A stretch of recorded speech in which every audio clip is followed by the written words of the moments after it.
Esta zona se refiere a la cuenca de la Laguna del Cisne, en donde hay una toma potabilizadora de agua de OCE que abastece la zona y la Costa de Oro. Por allá por el año 2010, un poco antes y llegando hasta el 2011, empezó a darse un proceso de avance de los cultivos extensivos en la zona. Básicamente soja y en algunos casos con rotaciones de soja con otros cultivos. Obviamente ese cultivo venía asociado al paquete de aplicaciones de agroquímicos y de los modos de aplicación asociados justamente a los llamados mosquitos por los vecinos acá en la zona. Estamos en realidad el paraje se llama Piedra del Toro, pero nosotros llamamos Estación Sosa Díaz. Aquí, en este preciso lugar, estás a unos 3 kilómetros de la Ruta 11. Al fondo tenemos la Laguna del Cisne y es un área rural. Primero se plantó trigo, también hubo temas con el trigo, ¿no? Por las fumigaciones, la quema del campo después que cosecharon y luego vinieron a plantar soja. Y acá en la zona se llama Piedra del Toro, le da nombre a la zona por el arroyo. Después tenemos a 1,5 kilómetros la estación de Sosa Díaz. Nosotros criamos ganado porque hacemos queso, hago manteca, hago todo, necesito las vacas lecheras porque hago todo con la leche. Queso ricota, queso común, la manteca, todo. Y a los año y medio, 2 años de que empezaron a comenzar a plantar soja, empecé a tener problemas con aborto de los animales y mortandad. Estamos acá en el establecimiento Piedra del Toro, que está ubicado en el camino Sosa Díaz, a 1 kilómetro de la Ruta 87. Hoy nos dedicamos junto con mi marido y bueno, mi familia, porque mis hijos ayudan, a la ganadería. La idea es hacer invernada y recría, pero bueno, empezamos comprando pocos bichos para invernar. Teníamos que hacer muchos arreglos de alambrado, es decir, los primeros meses nos dedicamos sobre todo a la mejora de las instalaciones. Yo soy parte de lo que hoy es el Centro Cultural Laguna del Cisne, o Espacio Cultural Laguna del Cisne, que tuvo muchas etapas.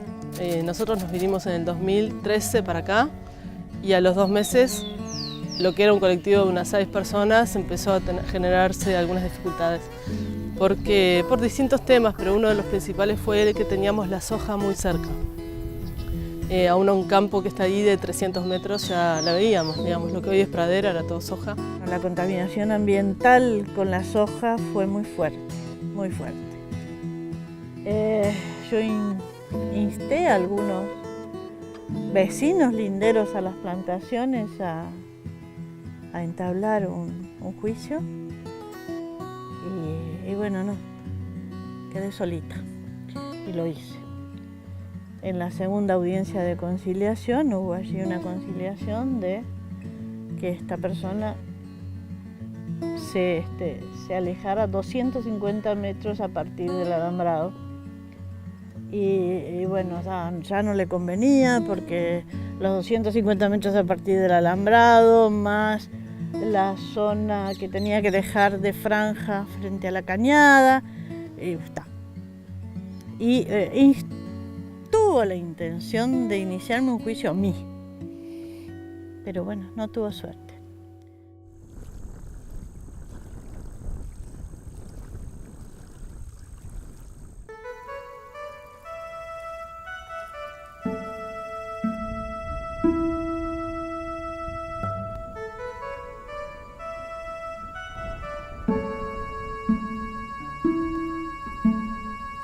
Pasaba que estaban los mosquitos, que son como los tractores grandes, ¿no? los que fumigan, en cualquier horario y a cualquier hora, y aún yendo un grupo de vecinos a decirle u otro, continuaban, o directamente planteaban que los que estábamos equivocados éramos los que vivíamos en la zona rural, ¿no?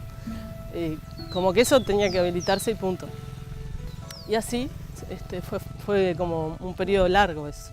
Hasta el 2015. Eso empezó a generar conflictos entre la defensa del agua para consumo humano y del ecosistema y del hábitat del lugar y el sistema de producción.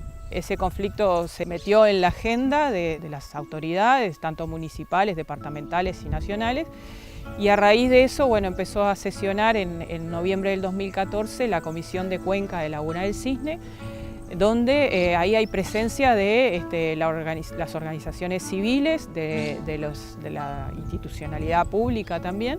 Hasta ese momento de la ley había discusiones muy grandes de mucha cantidad de gente, o en el Club Pinamar, o en Ajupenco, o acá, o también la de Chinchilla, y hasta el 2015 eran muy grandes, eran de discusión muy fuerte, porque había de querer quemar llantas en la ruta, cualquier cosa, y de decisiones de gente de irse muchas.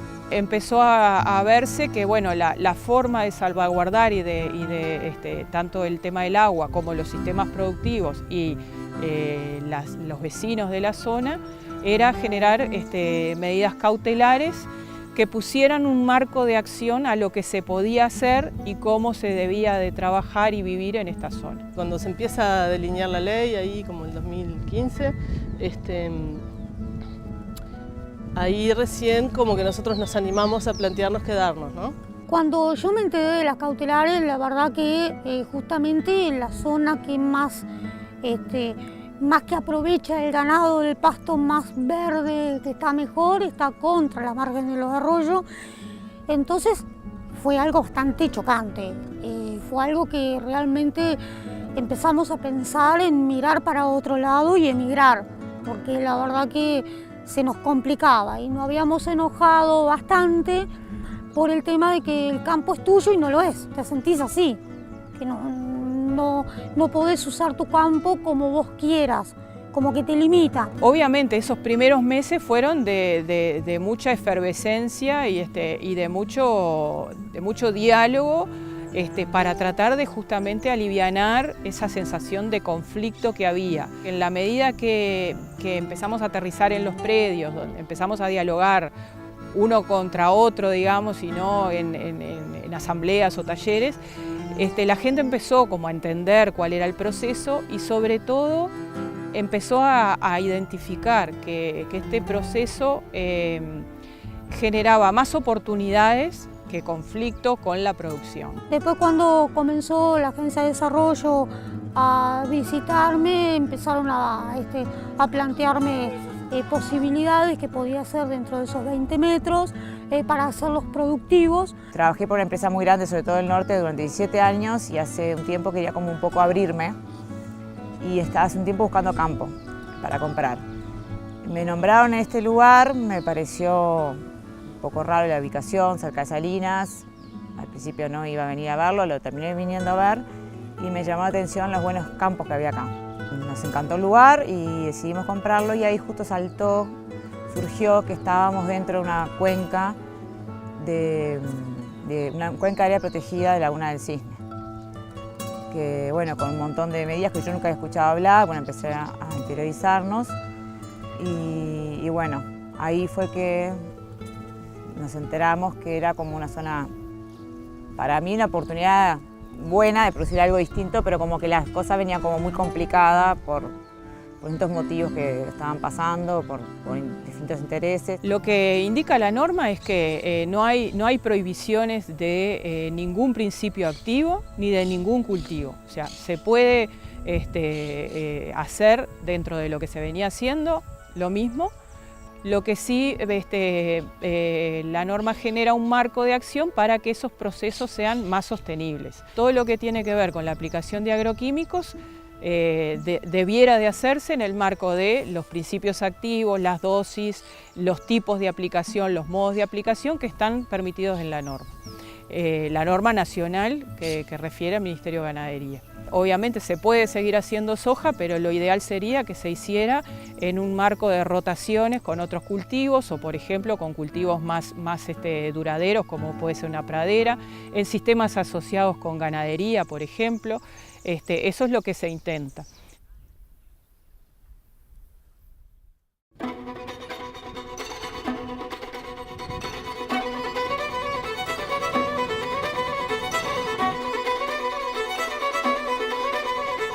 En un principio, cuando los primeros comentarios eran muy de asustarte y de que no se podía hacer nada. Después, como te digo, de las reuniones que tuvimos con Laura y con la agencia, se empezó a ver que había maneras de trabajar. Obviamente hay restricciones, hay limitantes a lo que puede ser una rotación agrícola pastoril en otra zona del país.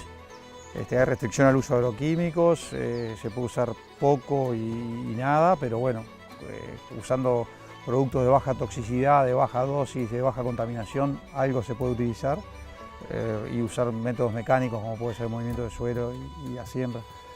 Más allá de eso, se puede trabajar, hay que pensar, como decía Inés hoy, en esquemas más amigables con el medio ambiente, producciones integradas, que son buenísimas, generalmente son un poquito más caras o más complicadas.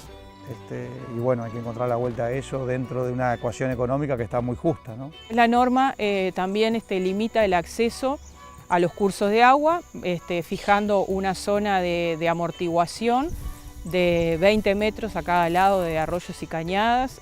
Nosotros también lo estamos llevando a todo lo que son desagües naturales de los campos y eso, y a 100 metros en el caso de la laguna. En esa zona está prohibido el ingreso de animales, por ejemplo, a brevar a los cursos de agua, está prohibida la tala de monte nativo, está prohibido el perturbar el terreno con laboreo o ingreso de maquinaria. El tema de agua para el ganado es todo un tema porque si hay que abrevar indirectamente las cañadas, bueno, hay obras de infraestructura que son pesadas y complicadas. Pero bueno, habrá que ver cómo se va manejando. Nosotros como Agencia de Desarrollo Rural en realidad entramos a un proceso que ya se venía gestionando, como les decía, desde el 2014.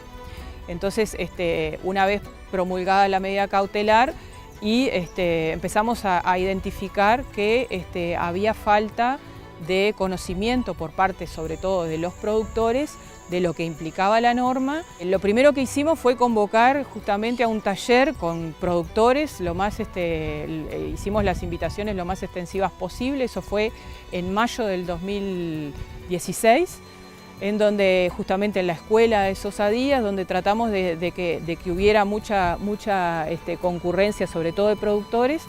Y ahí, bueno, pusimos en blanco sobre negro, digamos, qué era la normativa, qué implicaba y cuál era la propuesta de trabajo desde la Agencia de Desarrollo Rural con el proyecto que te has mencionado. Hay que buscar la manera de poder llegar más a los vecinos con las cautelares. Creo, y me pasa en varias reuniones que he ido, que el lenguaje que se está usando es un lenguaje académico, que hay que llevar todo un lenguaje muy llano. Cada vez que un productor o vecino tiene una inquietud de lo que la normativa le permite o no le permite, referirse a alguna de las 3 direcciones que mencionaba de manera de asesorarse. Entonces, en ese proceso lo que hacemos es, a demanda de quien nos contacta, es visitar el padrón, el predio, hacer lo que te decía, un relevamiento y un diagnóstico compartido con la familia y a partir de ahí ir generando como autorizaciones a hacer determinadas cosas. Y bueno, en la parte de la ganadería, cuando vino la Agencia de Desarrollo, me plantearon de hacer un pastoreo racional, en el cual me proporcionaron lo que son las varillas para poner eléctrico, mediante eléctrico, haciendo pastoreo en franjas, y me proporcionaron semillas de lotus rincón y trébol blanco, en el cual lo sembramos como nos fueron diciendo y la verdad que dio buen resultado. Si las condiciones climáticas favorecen buena comida para el invierno, irán a tener también.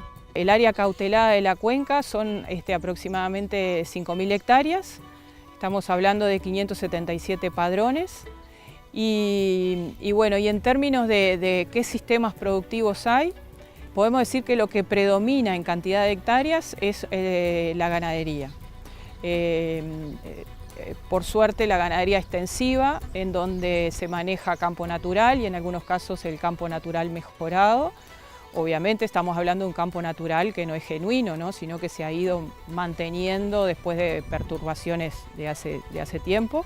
Y bueno, después hay sistemas hortícolas, hortícola-ganaderos, hay viticultura y después hay mucho predio y padrones destinados a la residencia, tanto sea de productores que ya no trabajan la tierra como de nuevos pobladores o habitantes de hace ya 15 a 20 años, pero que solo viven o residen en la zona.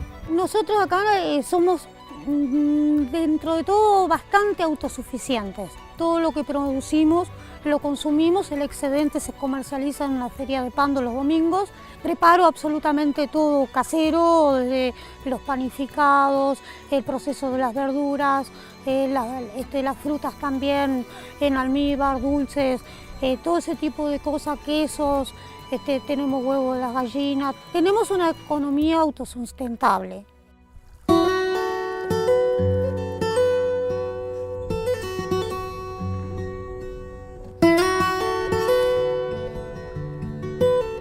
Ellos mismos en esos ámbitos de discusión, de diálogo y de generación de propuestas fueron interrelacionando y aprendiendo uno de otros, o sea, viendo que, por ejemplo, uno necesitaba alfalfa y había productores que plantaban alfalfa, eran vecinos y no se conocían.